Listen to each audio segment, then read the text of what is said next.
Good morning class. Last topic में हम operating system के कार्य पढ़ रहे थे, जिसमें हमने 3 टॉपिक पढ़ लिया था। कंप्यूटर को स्टार्ट करना, जॉब प्रबंधन और प्राइमरी व सेकेंडरी मेमोरी का प्रबंधन। चौथा है आपका प्रोसेसर का प्रबंधन। जब भी कोई प्रोग्राम एग्जीक्यूट कर रहा होता है तो उस प्रोग्राम को प्रोसेस कहा जाता है। किसी कार्य को पूरा करने के लिए किसी भी प्रोसेस को कुछ निश्चित रिसोर्सेज की आवश्यकता होती है, जैसे सीपीयू का टाइम, मेमोरी, फाइल्स और इनपुट आउटपुट डिवाइसेस। ये रिसोर्सेज किसी भी प्रोसेस को ऑपरेटिंग सिस्टम द्वारा तब एलोकेट किए जाते हैं जब प्रोसेस चल रहा होता है। प्रोसेस 2 प्रकार के होते हैं, ऑपरेटिंग सिस्टम के प्रोसेस तथा यूज़र्स के प्रोसेस।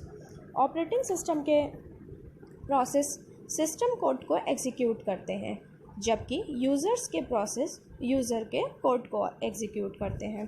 प्रोसेसर के प्रबंध में ऑपरेटिंग सिस्टम एक समय में एक से अधिक चल रहे प्रोग्रामों के एग्जीक्यूशन के लिए एग्जीक्यूशन का मतलब हुआ कि प्रोग्राम को आगे बढ़ाना, ठीक है। एक ही प्रोसेसर को विभिन्न प्रोग्रामों के मध्य विभाजित करने का कार्य करता है। यहाँ इस बात का ध्यान रखता है कि किस समय किसी प्रोग्राम को प्रोसेस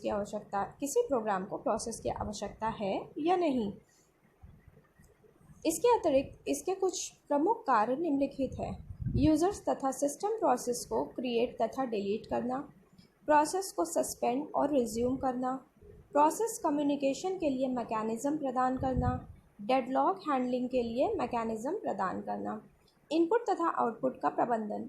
इनपुट तथा आउटपुट के प्रबंधन में ऑपरेटिंग सिस्टम यह ध्यान रखता है कि प्रोग्राम को किस समय किस इनपुट तथा द्वारा इनपुट प्राप्त करना है तथा कब आउटपुट डिवाइसेस को आउटपुट देना है। इसके अंतर्गत ही समस्त इनपुट आउटपुट ऑपरेशंस का नियंत्रण होता है। डेटा तथा प्रोग्राम फाइल का प्रबंध। ऑपरेटिंग सिस्टम डेटा व प्रोग्राम फाइलों के प्रबंधन की सुविधा भी प्रदान करता है। यह अलग अलग डेटा तथा प्रोग्राम फाइलों को अलग अलग स्टोर कर उनको आपस में मिश्रित होने से बचाने का कार्य करता है कि वो ओवरलैप ना हो, तथा आवश्यकता के समय किसी वांछित फाइल के अगर ज़रूरत पड़े तो किसी फाइल की ज़रूरत हो तो फाइल के प्रयोग की सुविधा भी प्रदान करता है। किसी प्रोग्राम के निष्पादन के समय इसे सेकेंडरी मेमोरी से पढ़कर प्राइमरी मेमोरी में डालने का भी कार्य ऑपरेटिंग सिस्टम ही करता है।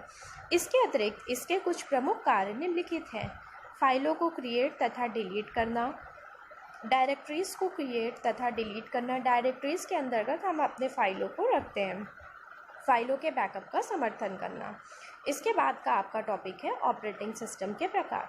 ऑपरेटिंग सिस्टम को उनकी विशेषताओं तथा उनके कार्य करने की विधि के आधार पर निम्नलिखित प्रकार में वर्गीकृत किया जा सकता है। इसमें पहला है serial processing operating system. Serial processing operating system सभी प्रोग्राम को क्रमानुसार पहले आओ और पहले पाओ के आधार पर रन करता है। दूसरे शब्दों में इंस्ट्रक्शन सिस्टम में पहले आता है, जो इंस्ट्रक्शन सिस्टम में पहले आता है वो पहले एग्जीक्यूट होता है तथा जो बाद में आता है वो बाद में एग्जीक्यूट होता है। इन सारी विधियों को नियंत्रित करने के लिए एक प्रोग्राम काउंटर का प्रयोग किया जाता है। यह प्रोग्राम काउंटर यह बताता है कि अब कौन से इंस्ट्रक्शंस एग्जीक्यूट करनी है। डेटा और प्रोग्राम को कंप्यूटर में डालने के लिए मुख्य रूप से पंच कार्ड का प्रयोग किया जाता है। इसमें सबसे पहले सभी जॉब को कार्ड पर स्टोर किया जाता है। इसके बाद कार्ड को सिस्टम में डाल दिया जाता है।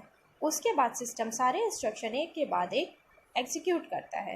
इस विधि में यह समस्या आती है कि यूज़र अपने प्रोग्राम के रन होते समय सिस्टम के साथ किसी तरह का इंटरेक्शन नहीं कर सकता तथा यूज़र एग्जीक्यूशन के लिए डाटा को सिस्टम में दर्ज करने में सक्षम नहीं होता है।